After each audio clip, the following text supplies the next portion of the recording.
and welcome to the Arkansas Society of Freethinkers Big Meeting. ASF is a nonprofit organization devoted to maintaining the separation between religion and state, advocating a scientific and humanistic viewpoint, and improving the lives of non-believers.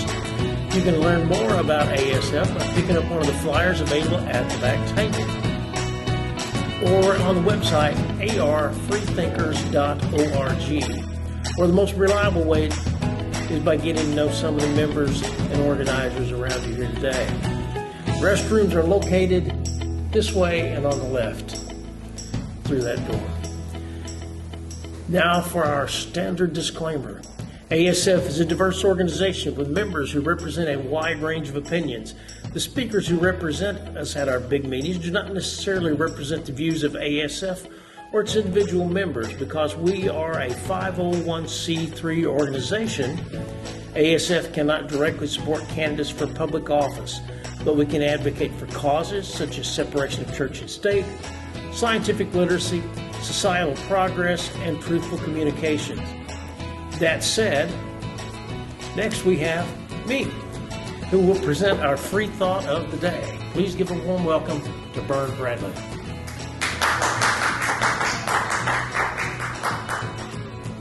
We're just in a terrible state in that we got so many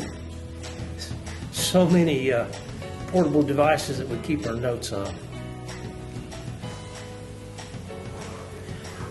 I saw this the other day. Everybody who's ever had anyone who's been involved with a 12-step group knows the Serenity Prayer.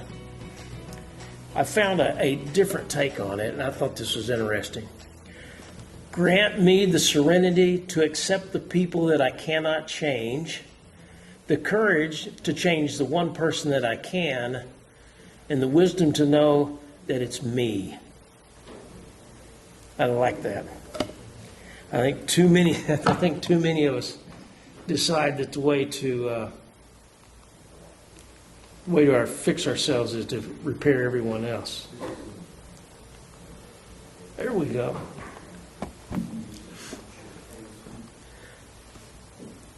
One of the key functions of ASF is to help freethinkers make friends and connections. If you would, please stand up and turn to the people in front of you, behind you, on your left and your right, and give them a warm welcome. Welcome. You may reach and bump fists or shake hands or rub noses. Sherman's not rubbing noses with anyone. I got it. I found it in the bathroom. It's just there on the floor.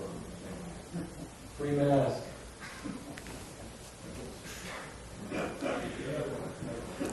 We have a number of small things that happen at the big meeting. One is the free thought, which I just gave. Another is a misinformation moment, which we don't have this week. If somebody would like to stand with some misinformation they'd like to discuss, we'll be willing to entertain that. But otherwise, please know you can sign up for this at any time. Send a text or an email to any board member. We can get you on that. Next on the agenda is a member story, and no one has signed up for this, but I'm going to explain how my first ever atheist friend became an atheist. It's not terribly long, but I find it interesting. It was because of the Easter Bunny and Santa Claus. When she was a little girl, and this would have been during the Depression, she was living with her grandmother, and Easter came, and she got a basket of eggs. Now, in these days, it was not candy. This was real hard-boiled eggs with coloring on them. That's all it was. That was Easter. You got a basket. Just an old basket with colored eggs in it. No plastic grass or anything. This is what it was. And the little boy next door, his mother had been in the hospital for a while. So he didn't get any eggs. And Grandma says to my friend, Ruth, you need to share your eggs with Tommy next door. And Ruth looks up at her and said, Grandma, if the Easter Bunny wanted him to have eggs, he'd have eggs. His mama being in the hospital didn't stop the Easter Bunny from coming to his house. The Easter Bunny didn't think he deserved any eggs. Grandma said, Ruth, you are too old to believe in that nonsense anymore. And at that point, Ruth started crying and crying and crying. And then she said, Grandma, did you lie to me about Santa Claus too? Did you lie to me about Santa Claus also? Grandma said words she would live to regret, and that was, no, Santa Claus is as real as Jesus. And if he was here, you could reach out and touch him. And she told me that was her explanation for both of those beings for the rest of her life. They were on the same plane of existence. And that's how she got to be there.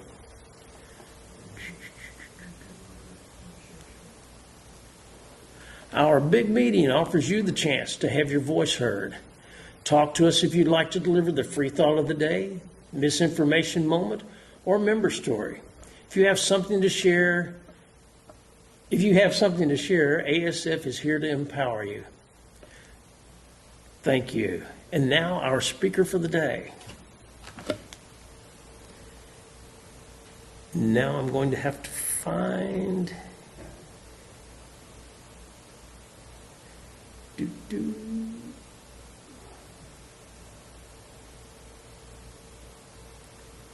The speaker of today is Chris Barecki.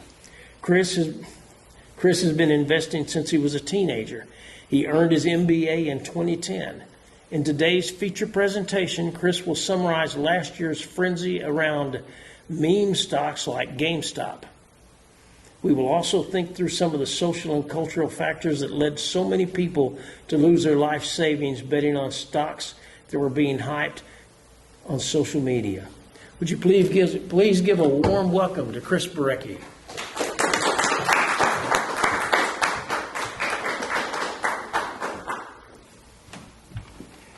Thank you, Vern. So you all might have heard something about this GameStop thing and this issue with people getting hyped up on Reddit, and you may have heard about a short squeeze. And so a lot of this stuff is really technical and really not something that they ever taught us in school, and it's really something that I think that we should be aware of, because you could be next. There were a lot of people who lost their life savings on this investment hype, and I think that if we are to emphasize critical thinking and we're to emphasize skepticism, then protecting our money from ourselves essentially is an important item to think about. So I'll have some slides up here in just a second. We'll go ahead and get started. As I said, this isn't something that's taught in school. Nobody teaches you financial literacy ever in your life. So we're all starting at different places. I'm going to start at the very basic level of what is a stock. And it's going to get more complicated pretty quickly from here. But a stock is basically the solution to the problem of how do you have a company that is owned by more than one person? You have to split it up into shares. You have to break it apart and say you own half, I own half, or you own 1,000th and 999 people own the other 1,000th slices. And so this is sort of modern capitalism, is that companies have gotten so big that ownership can be distributed among millions and millions of people. And this is arguably a good thing. It means that our earnings are not just what we can go out and work for. We can also invest in companies, and retirement is a concept enabled by things like this. So next slide, please. And if you look at how stocks have performed over the long run, the very long run, this one goes back to the 1870s, it's been a bumpy ride, but it's overall gone up. And this is longer than anybody's lifetime here, but the general theme is the same, is that despite some major corrections, stocks tend to go up over time. Now, I want to draw your attention to the y-axis on this chart. You notice that it goes from like 3 to 5 to 7 at the bottom, and then at the top, we're talking about jumping from 1,500 to 2,000 to 3,000. It's kind of like a logarithmic or exponential chart, right? So if this was plotted, in a linear chart, that would look like just a rocket taking off to the moon or something, right? And so I've got a linear chart for the next slide that shows you exactly what that looks like. So that's what the stock market has done over the decades. And it looks, and this linear chart is deceptive because it looks like not a lot is happening in the early years. But in fact, this scale is so scaled out that stocks are like doubling and tripling, every couple of decades there in those early years as well. And so if you had taken a snapshot from, 1900 to 1960, that flat part, it would look a lot like this chart. It would look like a big parabolic loop going straight up. Next slide, please. And so now that we understand something about stocks, I think it's important that we talk about stock scams. I'm actually old enough that I remember I had an employer where I would work in an area next to the fax machine. This is like 20-something years ago, right?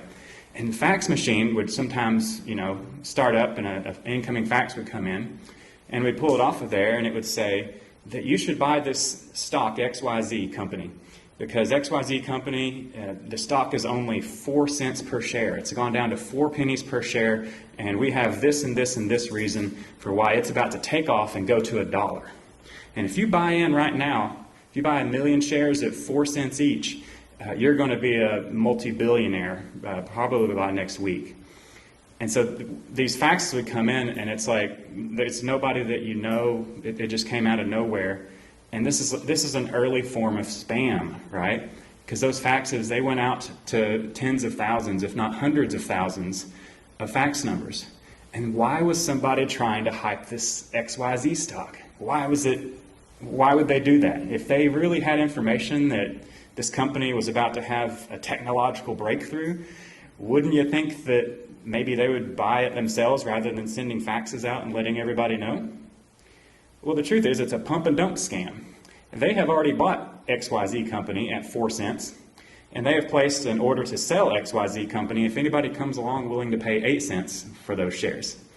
And so they send out a bunch of faxes, and there's enough people out there who are willing to pay, who are willing to listen to those faxes that it bumps up the price of the stock to 8 cents a share because they're all trying to buy into this thing based on this fax. And then the people who originally bought the stock and originally sent the fax, they sell and they double their money. Meanwhile, those folks who looked at the fax and read it and they thought that they were going to get rich, what happens is the stock goes back down to its intrinsic value, back down to the price it was before the pump and dump scam ever happened. So if we look at how this actually works, and how this is supposed to work. Next slide, please. The idea is that you buy in to this stock back when it's like a dime, perhaps like we see here, and then you pump it up. You cold call people and say, hey, I've got this great stock tip. This thing's going really high. It's already going up. Get in while you still can. Get rich while you still can. And you get a bunch of other people to buy. But really, while you're telling them to buy, you're the one selling. And you dump the shares. And as you dump the shares at the high price, you leave them with it, and it goes back down to the low price.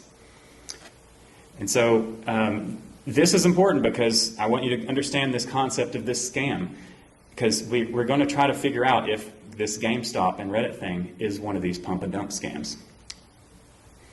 Next slide, please. Next thing we're going to learn about is options, and this is definitely something they don't teach anybody in high school or college if you're not a business major or something like that. Options are these standardized contracts you can buy and sell on the market, just like stocks. You can just open your cell phone app and you can decide, I'm going to buy an option. And the thing that you buy when you buy one of these is that you're buying a contract that another person is selling to you. You pay money for an option contract, and that gives you the right to either buy a stock or sell a stock at a certain price at a certain day in the future. Could be tomorrow, could be a couple years from now. And so there's all these different prices that you can pick to buy the stock at or sell the stock at, and there's all sorts of different dates into the future.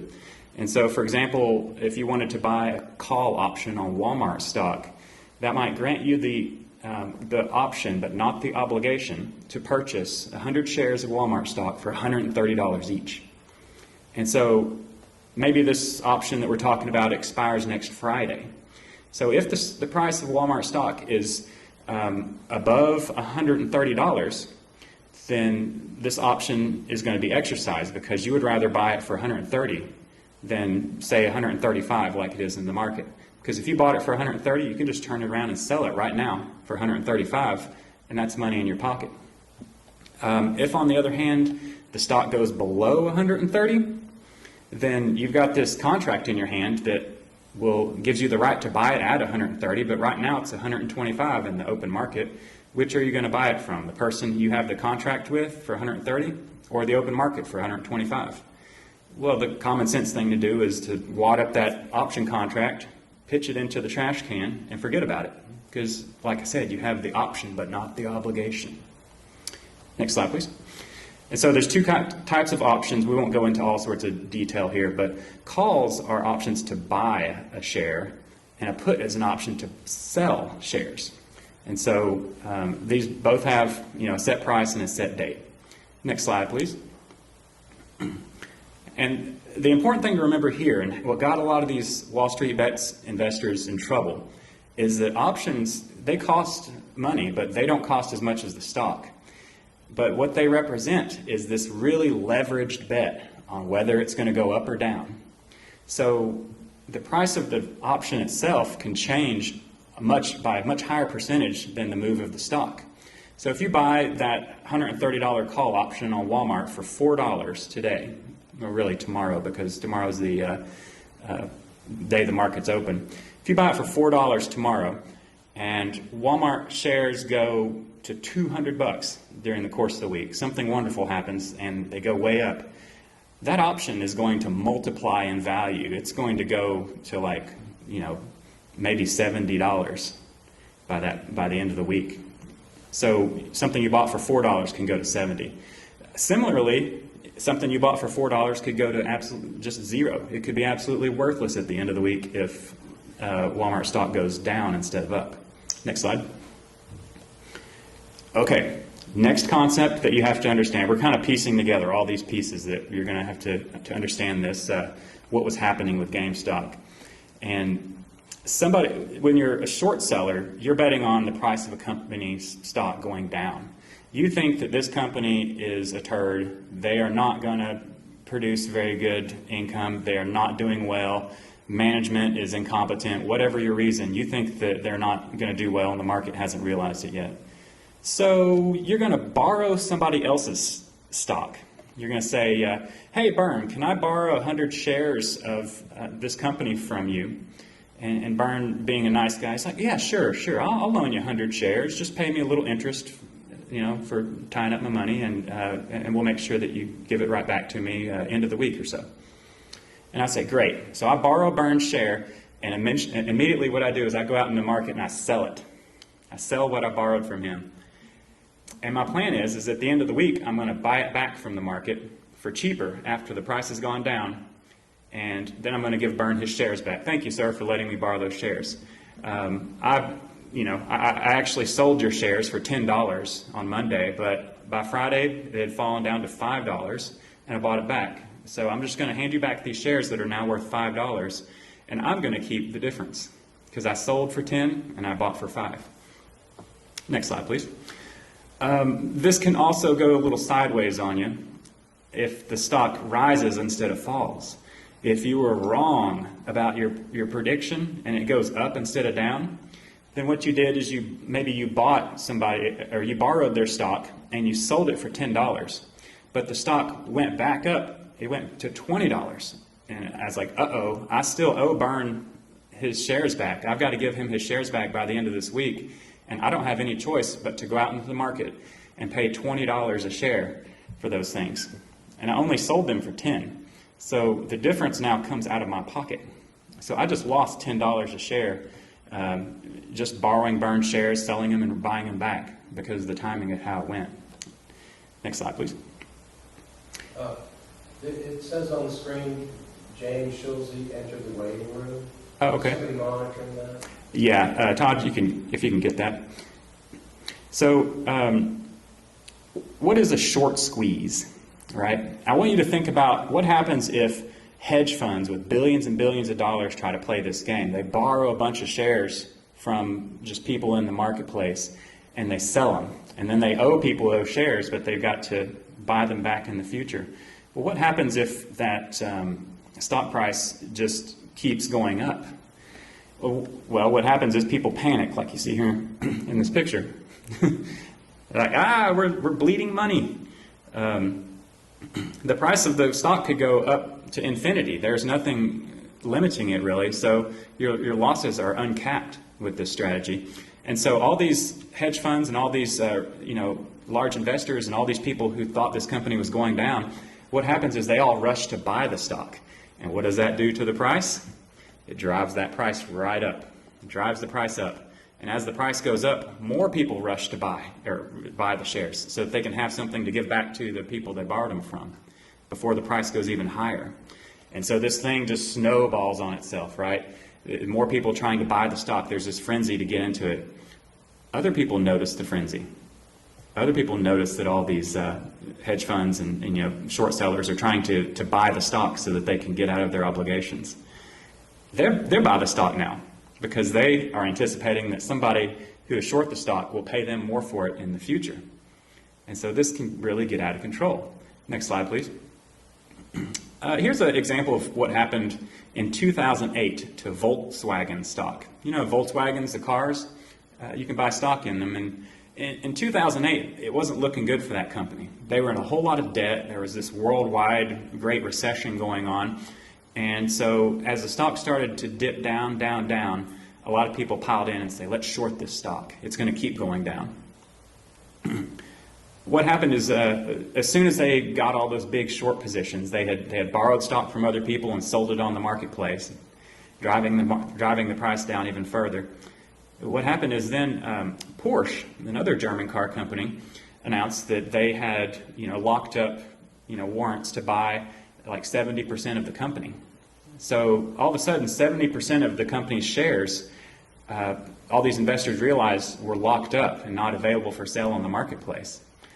Then they thought a little more and realized that, oh my goodness, all of us have to buy shares in the next couple of weeks, and there's not enough shares to go around. We've got to pay back the people we borrowed the stock from, and there's not enough shares out there available for sale for us to be able to buy. And so they all piled into trying to buy the shares, and the price of Volkswagen stock did what you see here. It went whoop, straight up. And the short sellers were buying and buying and buying at these outrageously high prices because that's the only way to get out of it. In all fairness, they weren't just in a panic. They're also often required by the financial institutions they work for to limit their risk. They're required to cut their losses because, like I said, the stock can go as high as there's no limit. So sometimes their risk management systems force them to sell, force them to buy the stocks to close out these shorts. That brings us to GameStop. GameStop is this little kind of retailer like you might see in a mall in one of these rented shop fronts.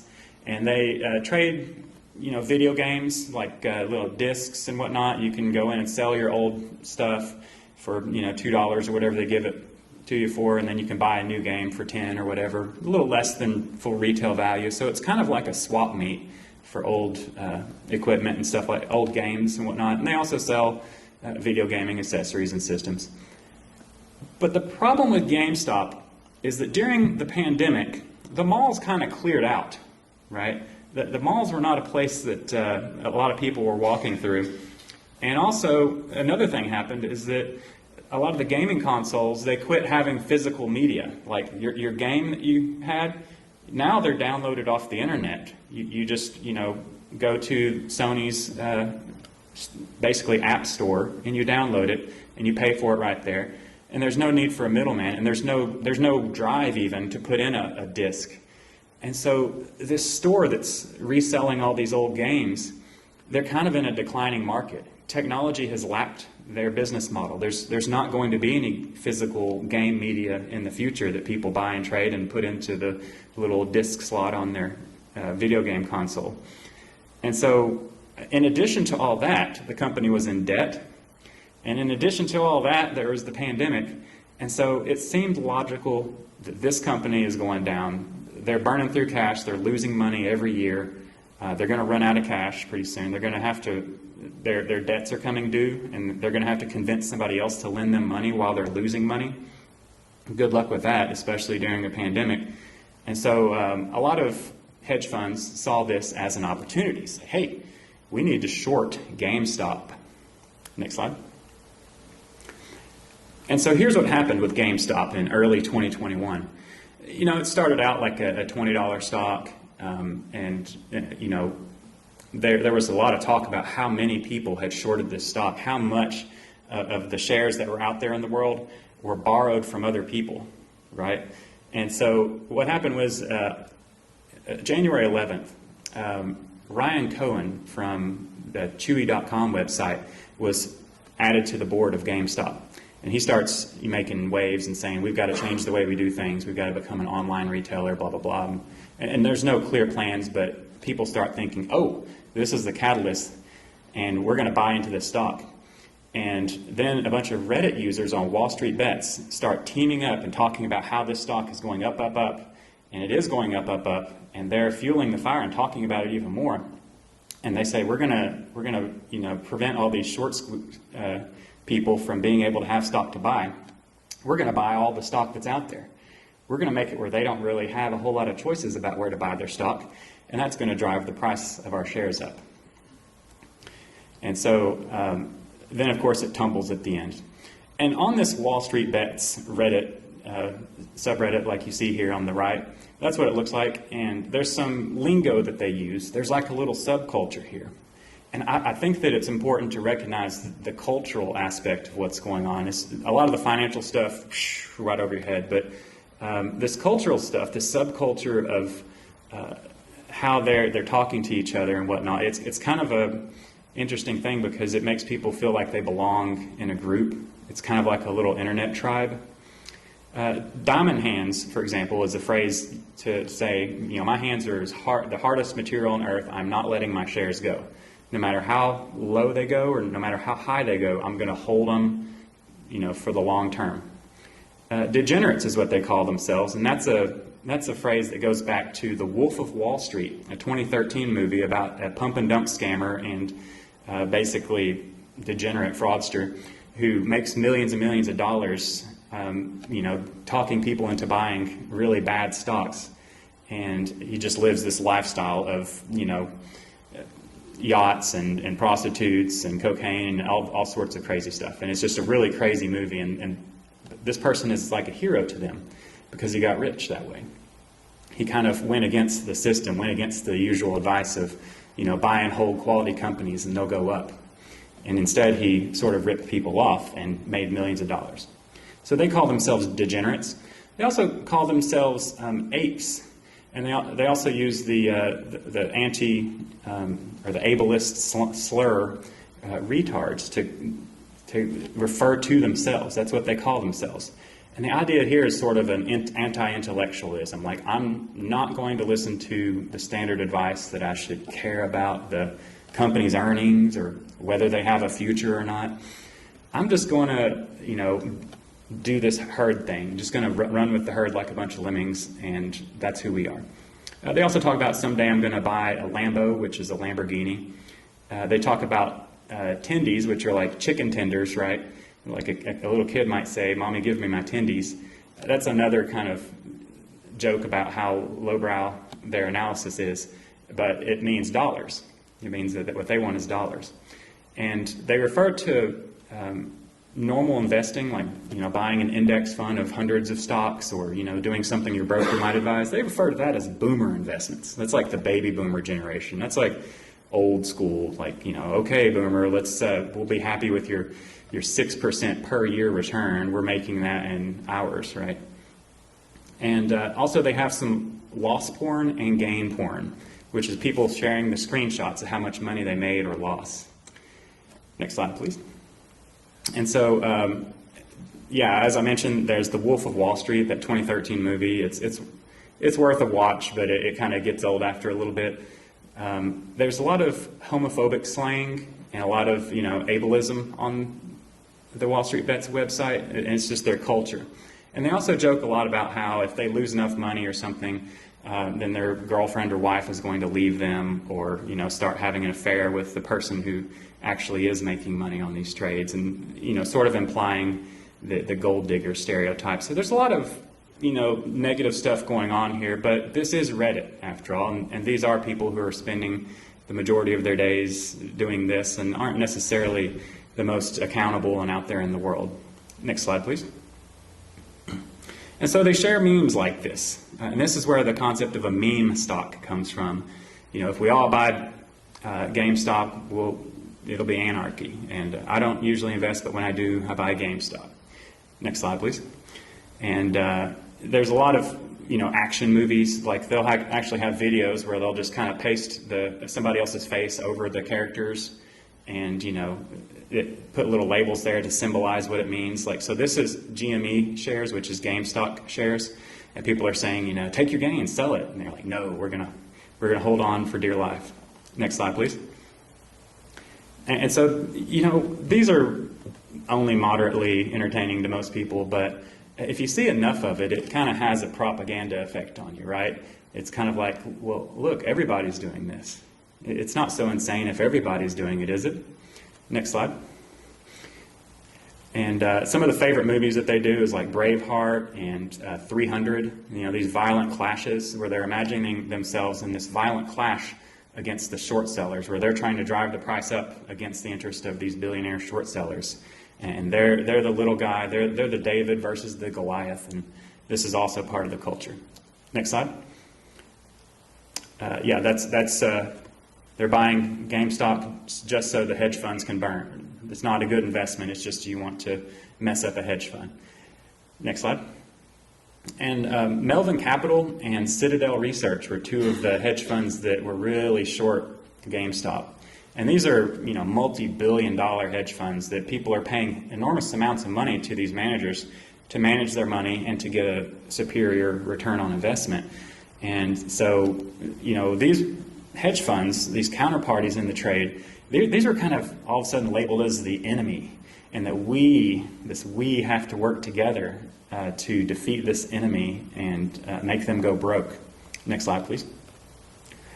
And when you get investment advice from somebody on the internet, keep in mind that this might be who you're, somebody like what you're talking to. This is Keith Gill, also known as Deep Effing Value on Reddit, or Roaring Kitty on other sites. And this is the guy who, about a year before the short squeeze, realized that there was a whole lot of short interest building up on this stock. So much that there were so many people that were borrowing shares and going short this company that the number of shares that were short exceeded the number of shares that were actually out there in the world to buy. So this is like another Volkswagen scenario, right? And Keith Gill notices this, and maybe everybody's like, no, that company is doomed. Like, those short sellers are going to make money. And Keith is like, no, this is a short squeeze setting up, and he's posting his numbers and arguments and all that on Wall Street Bets the whole time, because he needs other people to get in on this and to make it work. Next slide. And it does work. Here's some of what he was posting. Here he's posting over $3 million in gains, right? And this is Christmas 2020. And so this is your first example of gain porn. Yes, gain porn. And so when you see something like that, and you're like a mid-20s or maybe early 30s guy, and you're just kind of suffering through the pandemic, and you're isolated, and this is what you see, and lo and behold, you've got some stimulus checks in your hand. This is very tempting to, it really makes you think, I should follow this guy and do what he's doing, because I could sure use being a millionaire right now. Now, a caveat here, how hard do y'all think it would be to falsify this screenshot? Easy. Not too hard. There is nobody talking about this, but some of this gain porn and loss porn, I mean, it's probably real, but it's also not impossible to falsify a screenshot like this, just like it's not impossible to falsify a video, and just like how you could do, deep fakes now that the human eye cannot distinguish that that's not what's actually happening. You can make somebody say something they're not. Next slide, please. And so Gil goes ahead and he doubles down. In the middle of the short squeeze, he doubles down, and stock continues to skyrocket up. And now he's up to 39 million, over 39 million. He's posting his game porn, and this is just driving the excitement higher and higher. This is like the lottery that you can win just by pushing buttons on your phone. Next slide. And so here's another person who posted some game porn. The person turned $1,295 into $959,000 in just over 3 weeks, according to what they posted. And so, again, you know, this is really tempting to people who want a financial way out. Next slide.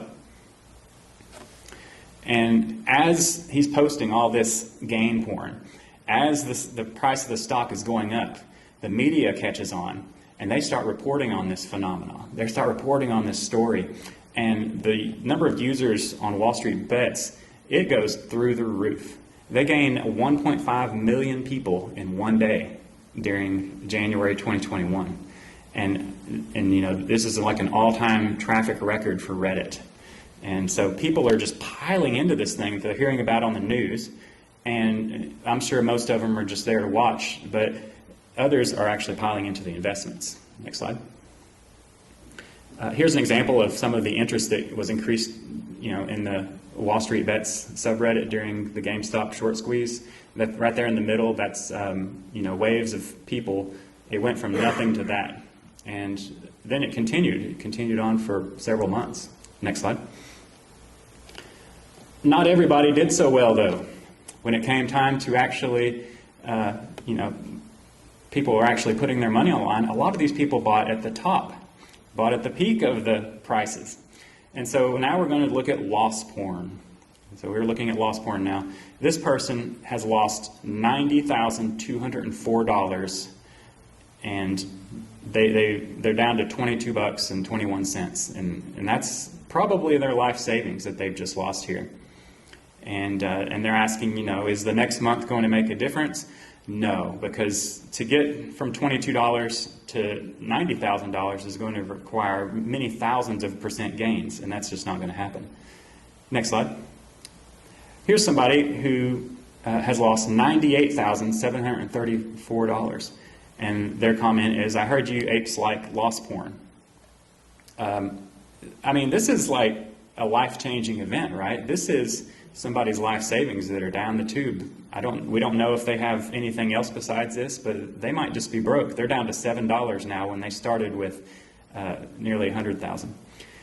I want you to also notice the gamification icons here. Up there by the user, posted by you, Shady Kev, whatever, there's, you know, some little icons that you can earn based on your posts on Reddit. So it's a little game to get all these little emojis that signify your status to others. Flare. And yeah, it's flair. It's like you might get on your little vest working at a restaurant. There's also that little rewards button. So this is a screenshot of their cell phone using the Robinhood trading app. And there's rewards that you can unlock if you trade enough. And during this time, also on the Robinhood trading app, it actually, when you submitted a trade, it would pop out confetti. Celebrate, yay! And so it's these subtle gamification effects, these subtle psychological manipulations that came to be blamed for a lot of this, and Reddit actually took away the confetti at some point. Next slide. Yeah, but that person lost 99-point-something% of their value. You can bet that they were using options, because remember, options can go to zero. Chances are they put everything on these options, and then the price went down instead of up. Here's a person who told my girlfriend to trust me over negative 60% out of a 10K in 1 month. It was her money. She doesn't know. So that's probably, hopefully, I'll say, an ended relationship. But you know, there's something tragic about that too. Like, how is somebody going to trust a boyfriend with $10,000 to invest in meme stocks? There's some maybe financial education missing there that, you know, maybe that wasn't a good idea. Next slide. Here's somebody who has $63 left out of an original $125,993 invested. And he says, any advice on how to stay positive? I think you're so negative you're not getting back into the positive anytime soon. You're not coming back from a 99.95% loss. And this is no doubt another person who let it all ride on options, which would have made them extremely rich had the stock continued to go up. But instead, they have wiped out the value of a house in Little Rock. You also notice they have a lot of flair up there by their name, right? A lot of little emojis and icons that they've won over time by being a participant on the forum. So there's two levels of game here, right? There's the game that's the trading app, and then there's the game that is Reddit itself. And you're earning, points and little psychological rewards from either game, and it's like one game on top of the other. Next slide, please. Here's a bigger loss. They have gone to zero. They have lost 100%, and they started with $411,000. Next slide, please. Here's somebody who, in 1 week, lost $1.1 million. If the loss porn is accurate, and if that's to be believed, they lost over $1 million in a week. Now, I don't know about y'all, but that'd be a rough week for me. I've had some bad ones at work, but never that bad. Again, this is life-changing. I mean, this person was set pretty well, and now they've gone and shot themselves in the foot really badly by being greedy and by piling on with this crowd and doing what all the others were doing. And so you have to wonder if some of the people who posted this loss porn are still alive. I mean, this could be really bad. So next slide, please. Here's an example of somebody who started out with $5.3 million, and they let it ride, and now they're down to $360,000. Again, they went from, very rich to very... they're okay off if they stop, but it doesn't look like they're stopping. The line is still going down. And this looks a lot like addictive gambling, doesn't it? This looks a lot like what people were doing at casinos and whatnot. And we often say that, look, this is addictive. These have addictive features built into the apps. The social atmosphere with the memes and the encouragement and the flair and all that stuff, it's maybe pushing people to make choices they shouldn't make. And choices that wipe themselves out. And this is the argument for it. Next slide, please. Can you believe you lost $60,000 by touching your thumbs to a piece of glass? And that's how it is, that's the level of risk. If you think about what our parents' generation had to do if they wanted to lose $60,000, you'd have to jump through some more hoops than just touching a piece of glass. I mean, you'd actually have to light the suitcase of money on fire. You'd have to go through some effort. And I think that this quote really illustrates how the world is riskier now than it was before. These tools that give us the ability to invest in anything, anywhere, with just the click of a button on it, just pushing our thumbs to glass, it also gives us the rope to hang ourselves with.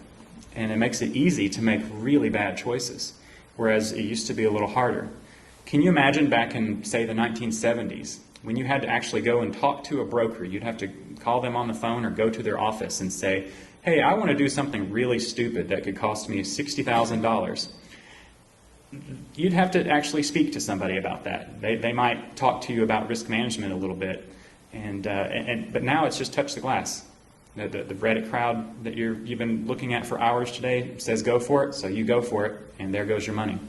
Next slide, please. Some of these individuals did not survive, obviously.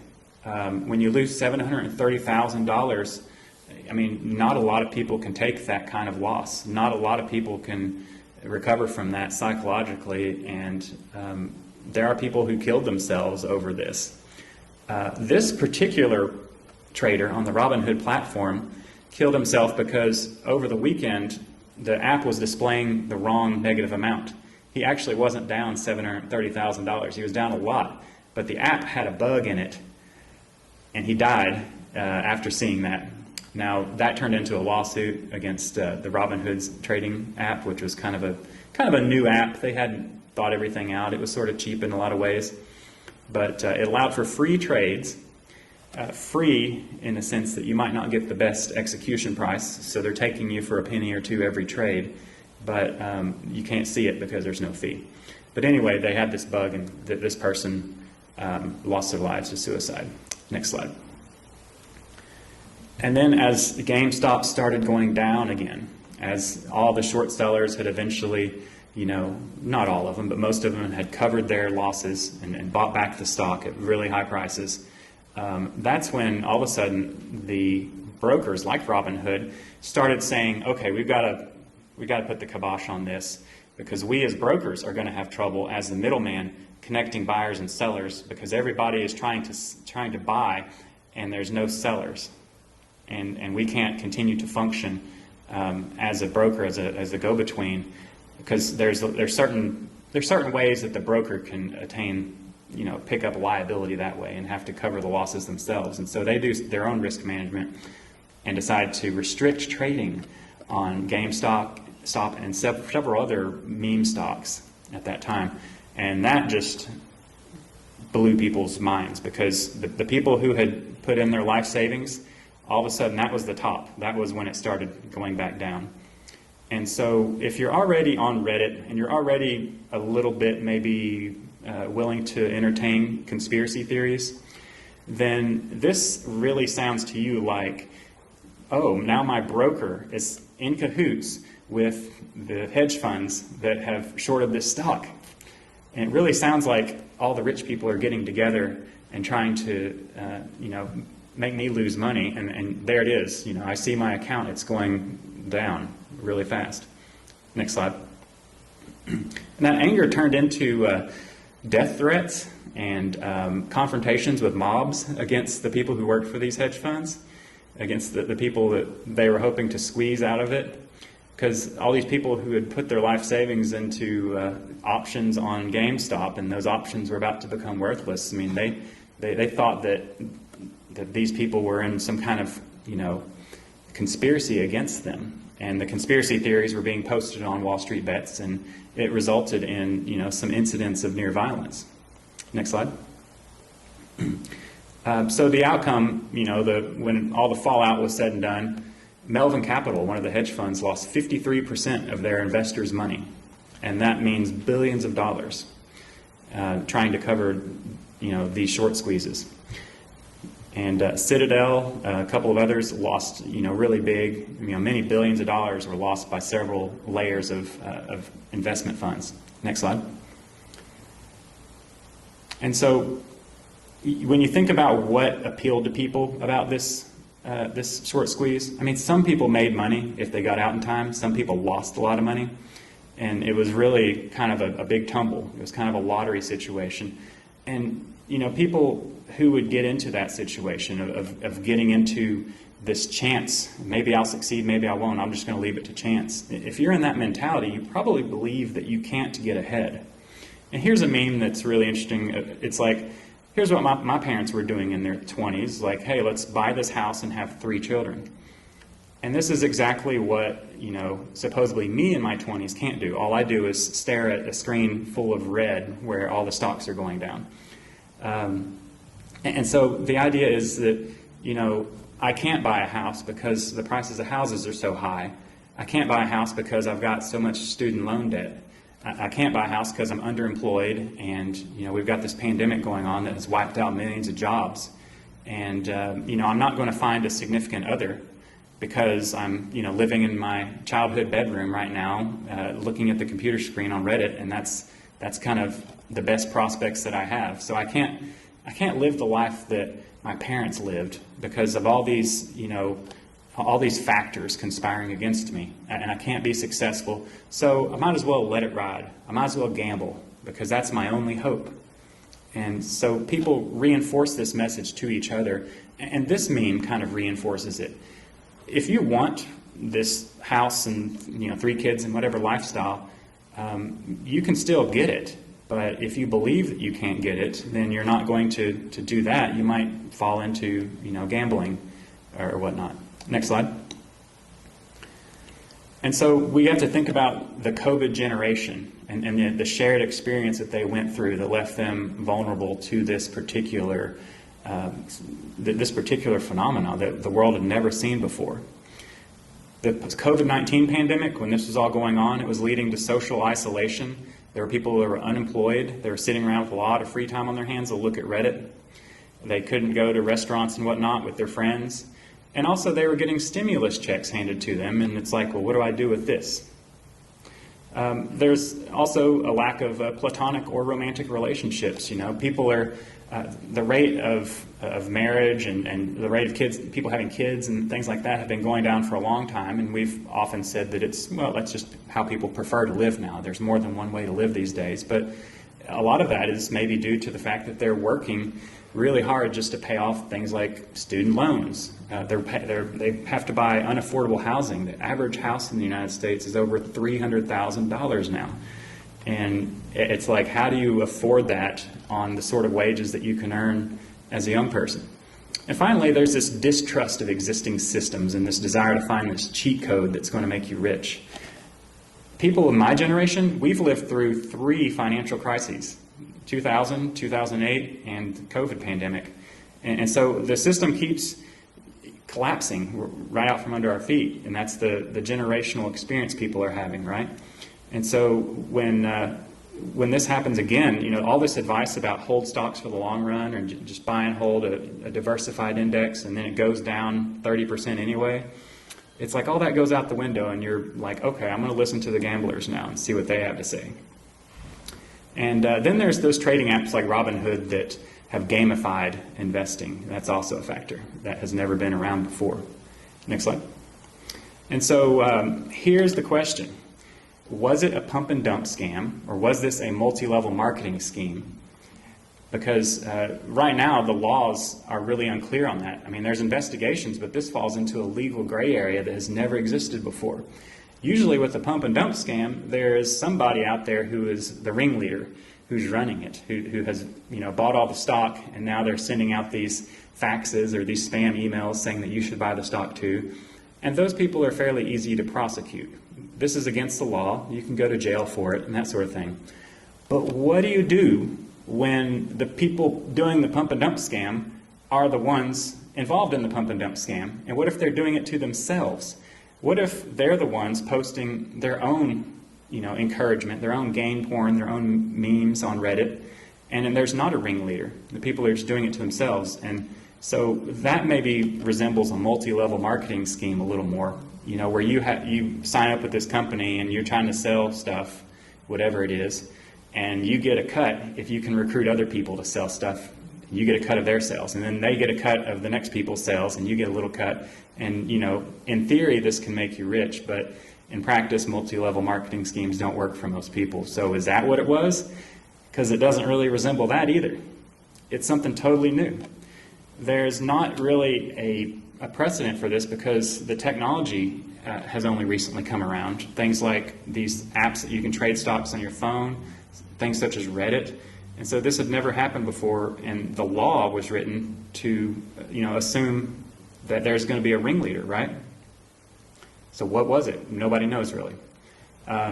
Social media can monetize your distrust, your cynicism, and your hopelessness. You may think that those skeptical attitudes toward life protect you from being scammed, but in this case, it caused people to fall right into it.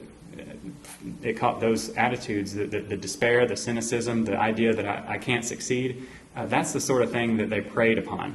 And so those are not, it's not like these people were just hopeless optimists getting into it. And the biggest thing to me was that people are desperate for communities with some kind of shared culture or some kind of shared narrative or dream that they're working towards together. These 8 million something people that got onto Reddit and participated in that Wall Street Bets forum, they got into that culture of using the lingo. They got into the inside jokes and everything else. And they felt something from that drew them to that board and that activity of participating in social media in that way. And that something was missing from their real lives. They physically were not able to meet up during COVID. It was not safe. And so they were going to Reddit instead and pretending to be friends. I mean, all their usernames are like random combinations of numbers and letters, but they could pretend to interact with each other and tell jokes back and forth in this context. And it was sort of like a pseudo-social life. And people are desperate for that right now, and especially they were during the pandemic. And I think that losing money on meme stocks is going to be remembered as a generational experience for the COVID generation. It's going to be like part of the pandemic experience that they lived through, and that's going to shape the future. It's really going to shape people's attitudes and how people think about things, just like World War II transformed that generation, just like Vietnam, just like a lot of other big events that defined a generation. This is going to be part of it, and I don't know if it's going to come out very good, because a lot of these people who lost all their life savings, they're probably a little bitter about that. And I don't know if they're drawing the right conclusions about what they should be bitter about. They're already on Reddit. They can go down several other rabbit holes and find, racism, misogyny. They can find nationalism. They can find a lot of ideological explanations for why they're not doing well, which they already believed before they gambled their money away. But now they've gambled their money away and they're still not doing well. I don't really see them coming to accountability. I don't really see them saying, okay, that was dumb of me. I'm going to now become a self-accountable person. I'm going to now join real communities instead of interacting with people on Reddit. I'm going to now invest my money like the experts say, buy and hold a diversified basket of stocks for the long term. I don't see that happening. I think that they're going to continue to need new excuses, and that doesn't go in a good direction. So that's game over for the GameStop saga. Any questions? You said that with shorting a stock, that one person or one entity, one person borrows stock from another person and sells it. But if there was not enough money to buy that back, there's actually people selling stock that doesn't really exist. It's got to be that way. Otherwise, there'd be stock there to buy. Yeah, so short selling assumes the existence of a liquid, active market where anytime you want, you can go into that market and buy that asset back. So if I was to short sell your car, Bern, I might say, Bern, can I borrow your car? And you say, yeah, sure, Chris. Yeah, you're a good friend, Bern. I'll borrow your car. And then I go and sell your car. And now I don't have your car, but I owe you a car. Maybe a month from now, when you say, Chris, can I have my car back now, please? And I say, yeah, sure, I'll get your car back. And I go out and I buy the exact identical car in the exact identical condition, but I pay less for it because it depreciated a month, right? And I keep the difference between what I sold your car for and what I bought the replacement for. Obviously, that wouldn't work because I would have a hard time finding the exact thing that I borrowed from you. But shares and shares are exactly alike. Every share, a common share of a stock, is the same as any other. So as a person who is loaning out their shares, you are indifferent to whether you get the same serial number as the next share. But and so as long as there's this liquid market, it's kind of automated too, where your broker will sort of serve as the matchmaker and hook you up with people who want to loan their shares out. They charge a little bit of interest. That's a way they can make a little more money while holding a stock for the long term. And so they'll hook you up with people that will loan their shares to you, and you say, I want to short it. So you borrow those shares, you sell it in the market, and your brokerage will also keep track of whether you have enough money in your account to buy back the shares. And as the price of the shares goes up, the amount of money required to buy the shares back goes up too. And when it reaches the point when your account does not have enough money to buy the shares back, then your brokerage will generally automatically force you to buy the shares. And that's not opportune when the price is skyrocketing because everybody's piling into these shares. And some of that automation causes even more piling in because all the automation triggers are set off sort of at the same time, piling all these buy orders into the same market that doesn't have very many people with shares up for sale. Okay, I understand that. A company can be making flood insurance, making butter churns, and making butter churns, and making good butter churns, and they're making a profit on it. But it may not be reflected in the stock price. Okay, that's possible. Do you think because of that the people actually responsible for running the company and keeping the company running and keeping the employees employed, you think that their compensation should not include stock? Because they may be working against the interest of the company just to keep their stock high. Yeah, so the question is, to paraphrase, if the employees of a company are being compensated in stock, Not the employees, the people running it. or the management of the company, Not the butter churn makers, but the managers. yeah, so if the managers of the company are being compensated with stock, and you would say, we're going to give you 100 shares a month, and that's part of your pay, then they might be incentivized to do things that would cause the stock to go up, but not really in the long-term interest of the company, right? Or the other shareholders.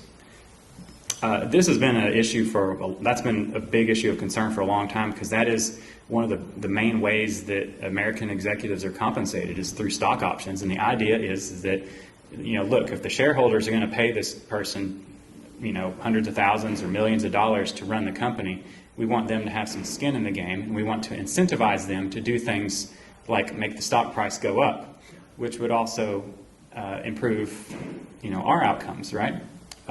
We don't want them to just sit there working for a salary and not causing the stock price to go up. Problem with that is that a lot of times executives will do things that are short-sighted in order to pump up the price of the stock in the short run. I've never heard of a case of an executive doing something to try to initiate a short squeeze on their own company. However, there is a case of companies that will exploit a short squeeze. So remember how GameStop was running out of money, how they were losing money every year? Whenever this short squeeze happened and their stock was suddenly worth 10 times more than it should have been worth, the company did the smart thing, management did the smart thing and said, okay, we're going to issue new shares of stock into the market. We're going to dilute our existing shareholders. So instead of, say, 1 million shares, now there's going to be 1.1 million shares. And so everybody has a smaller slice of the pie. But because prices are so high for our stock right now, we're going to pull in more money from selling new shares than that money itself is going to, one, allow the company to survive longer, which is in the interest of shareholders, and two, it's going to, we're basically, getting free money at this point if we can print our own shares and sell them for these really sky-high prices. And GameStop, I believe they got like $500 million out of the market that way. And so what happened is that this company that probably should be bankrupt by now actually has a future, perhaps.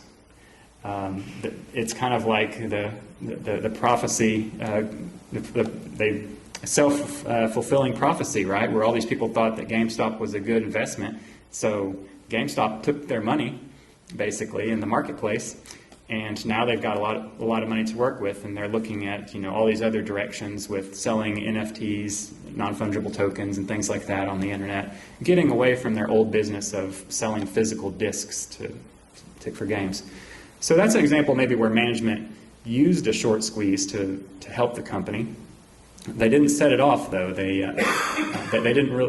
really tried not to, because unlike the people on Reddit, the executives of the company are really on the hook if the SEC, the Securities and Exchange Commission, can accuse them of pumping their own stock up.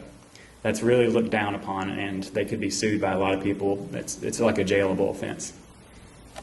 Yeah. Chris, this is an interesting topic, and I'd like to know more about it. When I go to look at the information about a particular company, the stock and stuff like that, one of the details it says is the short interest. But I recognize that short interest information is dated at least by a month or some period of time. Sometimes it's a month. I guess there's some reporting requirements that allow that information to only be reported once a month. Somebody has access to that information. I think Citadel probably does, because they are a facilitator and they're a market maker, Citadel. So that's why trades are free, because my broker, he sends all the trades to Citadel, so they know what the trades are going to be, and they can.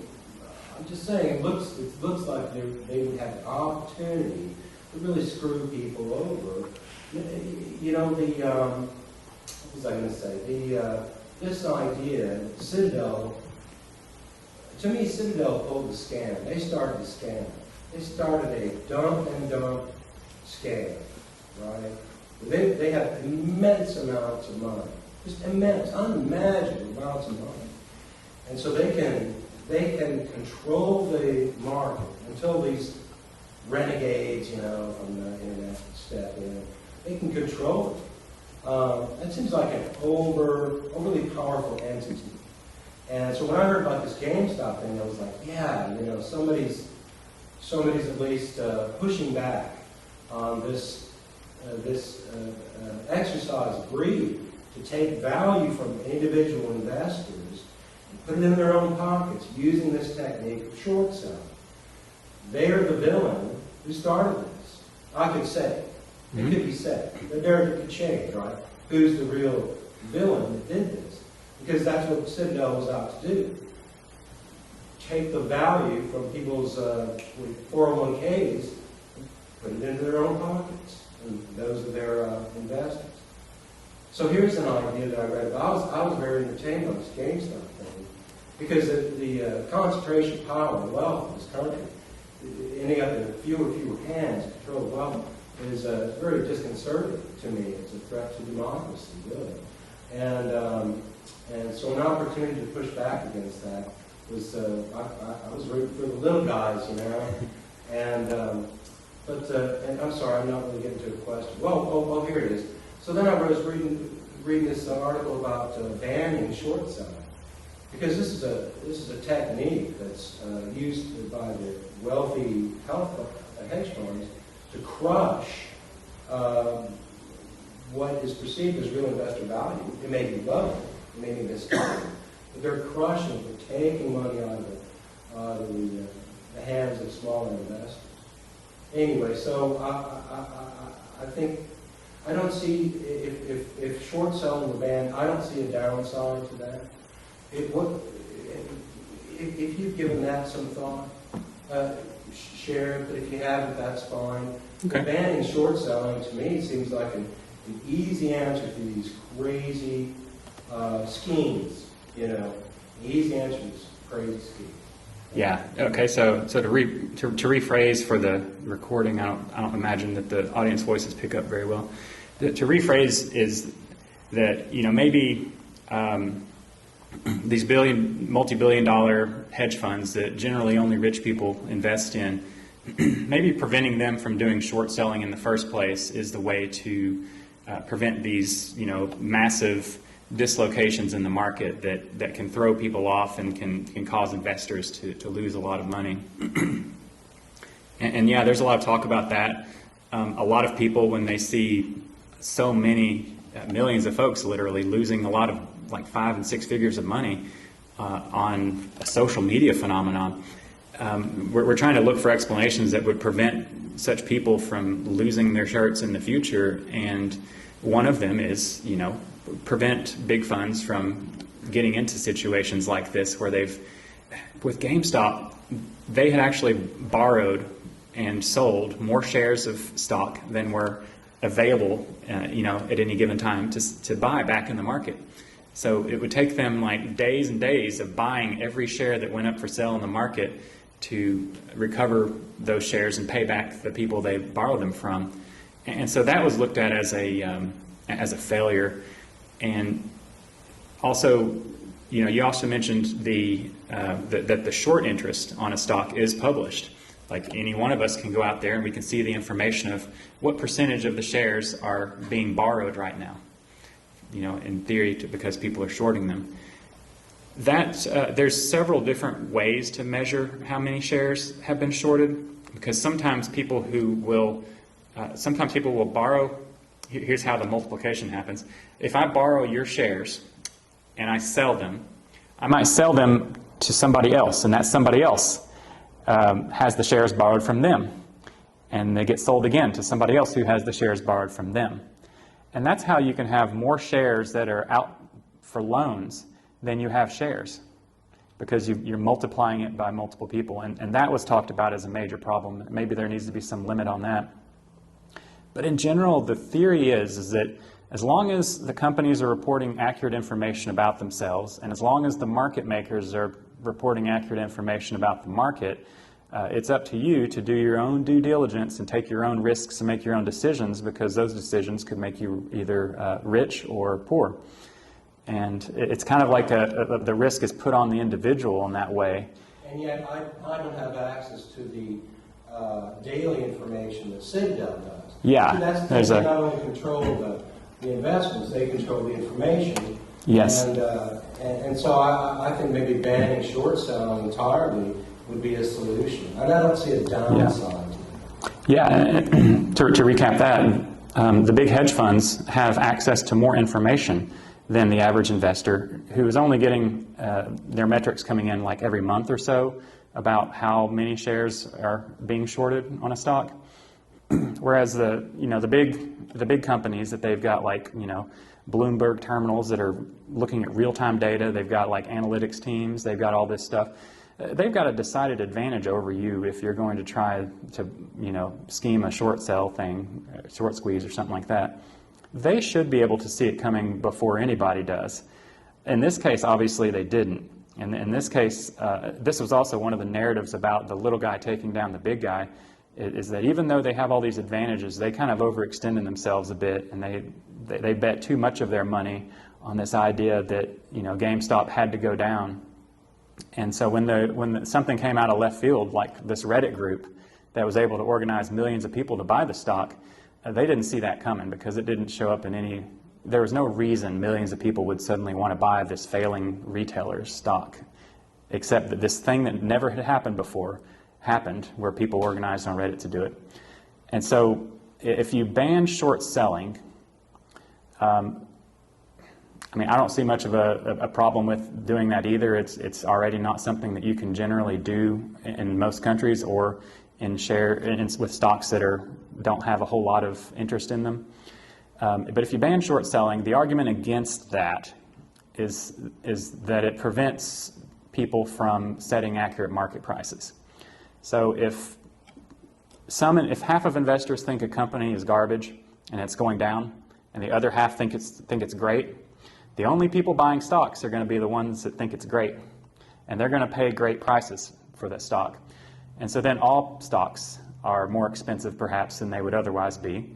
And then perhaps when you're going to work and your money goes into your 401k, maybe you're paying higher prices for stocks than you should.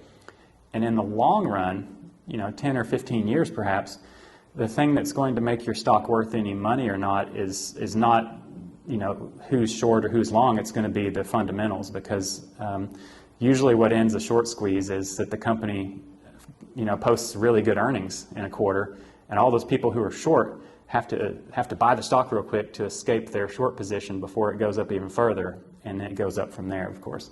So there is an argument said that everybody needs to do their own due diligence. Yes, those who put more money and effort into getting their information will have better information, but it's a free-for-all anyway. It's one of those let the market's invisible hand handle this rather than trying to prevent people arguments. And then the other argument against it would be that we need short sellers to help set prices accurately, because let's say for most people, you're going to buy an index fund. Say you have 500 shares in your index fund, right? If there's not short sellers in the world, then every time you buy those 500 shares are going to include some companies like GameStop that it's really not a great company going forward, and you're going to pay a high price for that. Short sellers, to the extent that they profit from the stock going down, maybe help set the price there too. And I don't know if that makes sense. Maybe the biggest issue, and the reason that this has never been a problem until now, is that all of a sudden we have got these cell phones that can trade in real time. You can day trade while sitting on the bus or something like that with tens of thousands of dollars of your own money. You just touch the screen a few times, and you make these huge financial decisions, and they don't vet you. They don't ask you if you know what you're talking about. There's not really much of a quiz.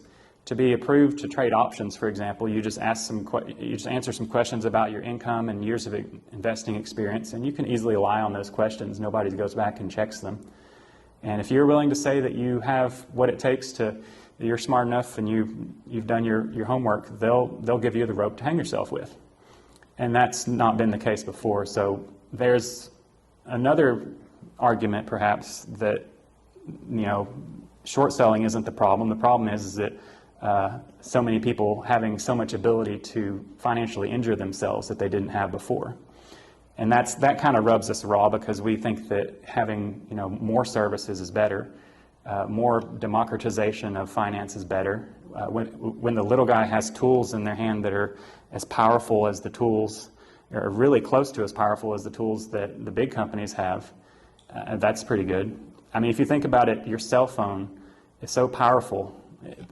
Being able to get in and get a certain price and set your price and execute orders in like a second from anywhere at any time, you're up there with the big investment companies now just from having a cell phone.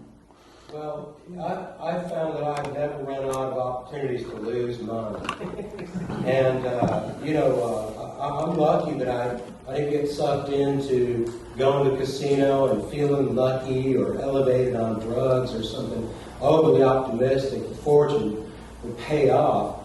I'm a loser. And so I stay out of casinos.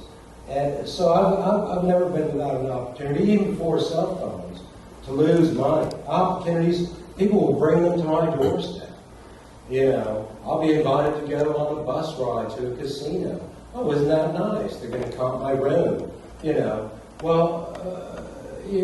So I'm a mark. I'm a mark my whole life. Whether it's an annuity that doesn't pay off very well, whole life insurance, something like that, where they're scamming a little bit, or what do they call those, timeshares? You really have the best life with a timeshare. But anyway, I don't see a downside. It's true, it might slow down the efficiency in the market. But it's a good slowdown. You're right. It's good to slow things down. And these big, immensely wealthy companies can have access to information. They can ruin people's lives. They do it all the time. That's how they get wealthy. That's why they're in business, really, is to take wealth from everybody else. That's it, man. They don't produce rockets to the moon or better drinking water supplies. This is their game, and yeah, all these loopholes in short selling, over short selling is a big loophole. I agree 100%, but yeah, something's got to be done. I think. Yeah. It'll happen again. Yeah. To summarize for the people on Zoom. I should have set up the remote mic so we could pass it around. But there is an information asymmetry. There is a talent and experience asymmetry. There's people that do this every day for a living, and have been doing it every day for a living for years. And then you have this newbie coming in with their cell phone based on a tip from Reddit. Like you said, there's never been any lack of opportunities to get ripped off. Even before the digital era, there'd be people coming door to door trying to sell you on things. There'd be people in print and TV advertisements. I mean, fax. Yeah, the spam faxes, spam emails. We're inundated with just thousands of these opportunities to lose money, essentially, and they arrive in our mailboxes, inboxes. Sometimes they're on billboards. They're all around us. And so one way you could think about that is, okay, if it's hyped and advertised enough, it's probably not a good deal.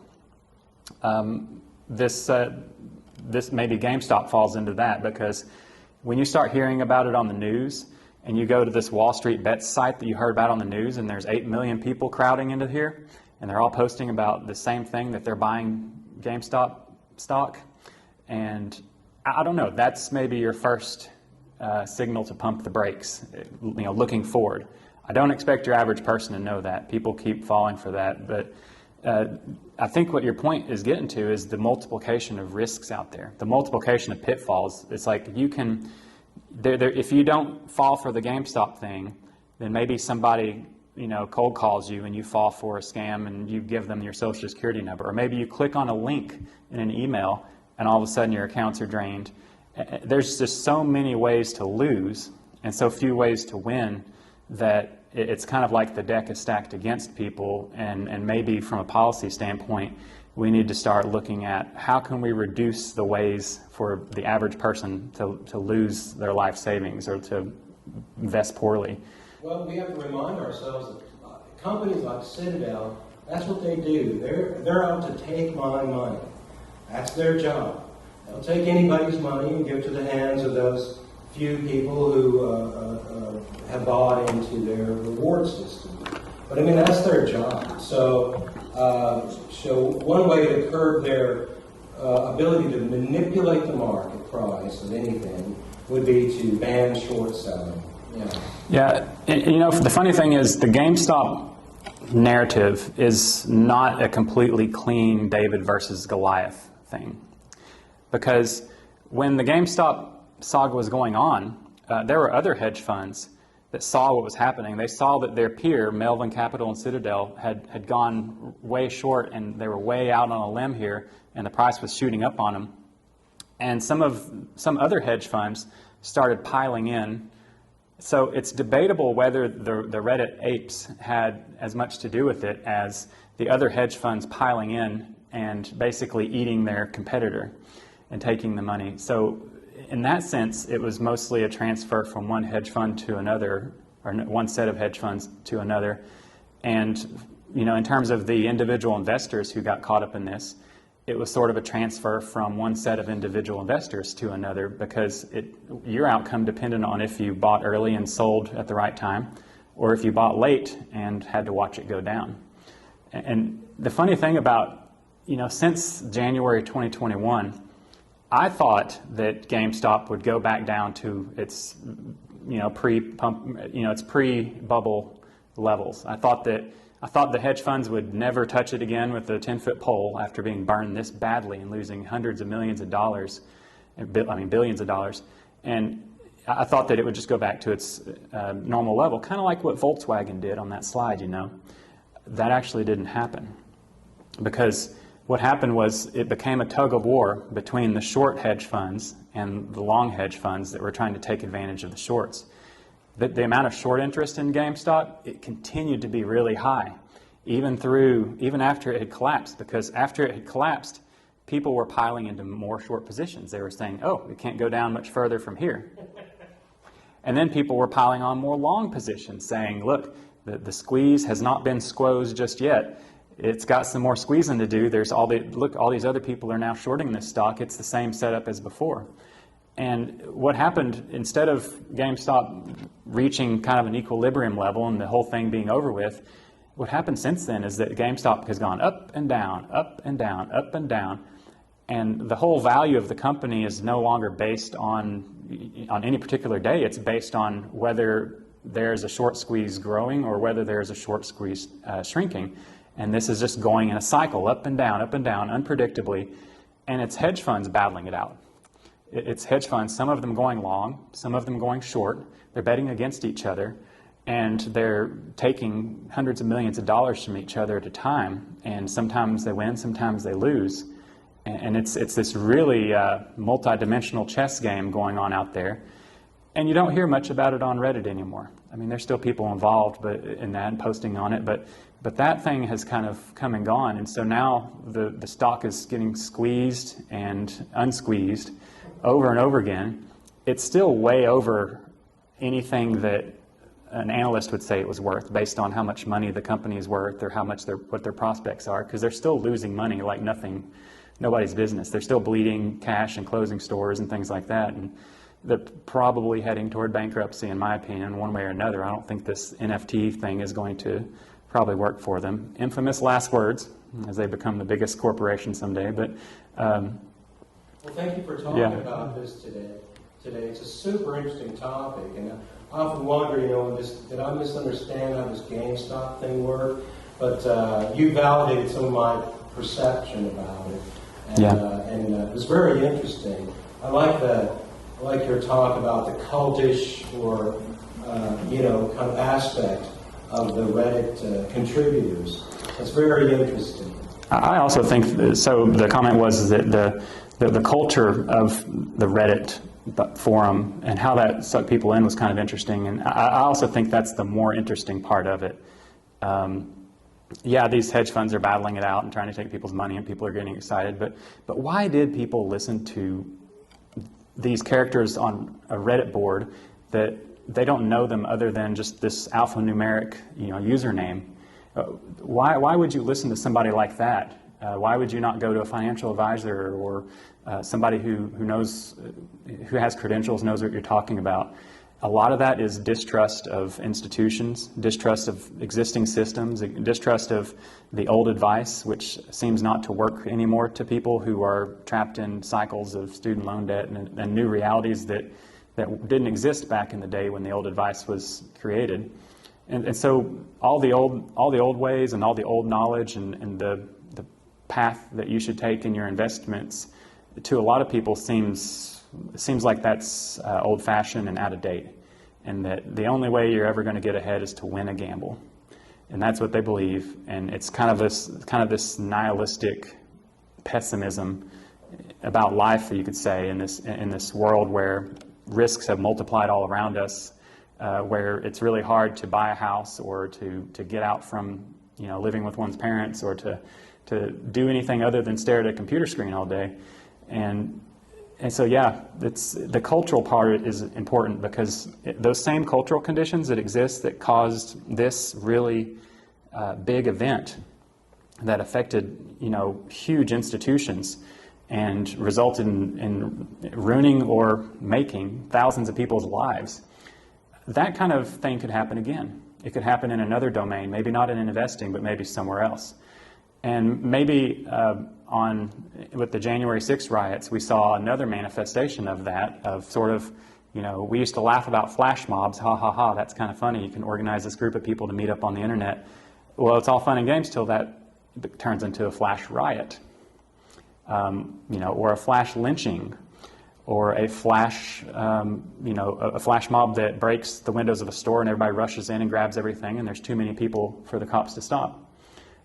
So you're seeing a lot of this collective behavior being enabled by new technologies that never existed before, that our laws are not anticipating the outcomes or the consequences. And so yeah, when you think about the root cause of how these things happen, it's that culture in those forums that makes it attractive to people to know all the inside jokes, to be able to tell the inside jokes and get a laugh, to get little points, little flares, little awards and badges and things like that in a gamified environment. And that seems to be what's valuable these days. That seems to be the difference between a person joining an extreme group or not. And so there's something that we can learn about extremism through Wall Street Bets too, because this is kind of like extremism investing. Well, thank you. Yeah. Any further questions? Well, I appreciate everybody dropping in, and thank you for watching, those of you on Zoom or YouTube, and we will see y'all again. We meet the third Sunday of every month. We have a full schedule of activities on meetup.com/ARFreeThinkers. So if you haven't already, go out there and take note of some of the events coming up, and you can join us as we do those things. We're building community here, one event at a time, kind of a real-world community where hopefully we don't delude each other into investing into nearly bankrupt companies or do anything else foolish like that. But we are looking to promote the separation of church and state, and we are looking forward to building power through communities. So, Bern, do you have anything else in closing you need to? Just some closing remarks here. Okay. We'll have Bern come back to you, and appreciate y'all.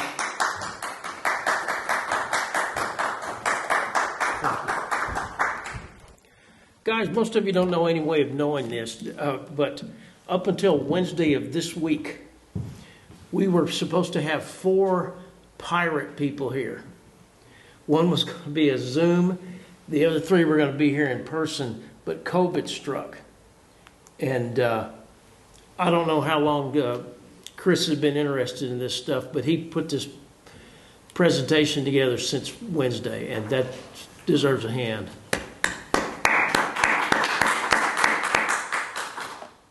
The brochures at the back of the table describe how to keep up with our fast-changing events calendar. Go to meetup.com/ARFreethinkers. That's the best way to keep up with us. Sometimes these things get put on Facebook, but if there's a quick change in it, it may not hit Facebook's event. Also, Monday is International Talk Like a Pirate Day. That's why we're going to have a pirate-themed meeting today. And we were supposed to have something approaching a pub crawl, but we've got 6 people signed up, and we will make a decision in the next 90 minutes where we're going to meet. And we're going to go ahead and meet Monday and have the meeting Monday night. But go to Facebook and look for that. If you would like to host an event, such as a potluck, a book club, families meet up, all you have to do is let us know. We'll get the word out. Becoming a secular organizer is easy. Also, if you would like to be considered for a speaker at one of our future big meetings, or if you know someone who might be interested, or if you know someone who would not be interested, but we could twist their arm and make them interested, please talk to us after the meeting. We also have a need for people who could help us by contributing their skills in graphic design, website development, law, or a number of other fields. If you have skills to contribute, we have a way to exploit that. So come see us. The volunteer table, the table back there. If you have a need to do something, see someone that's got a name tag on and talk to them, and we'll help you. We thank you for coming, and we'll see you next month.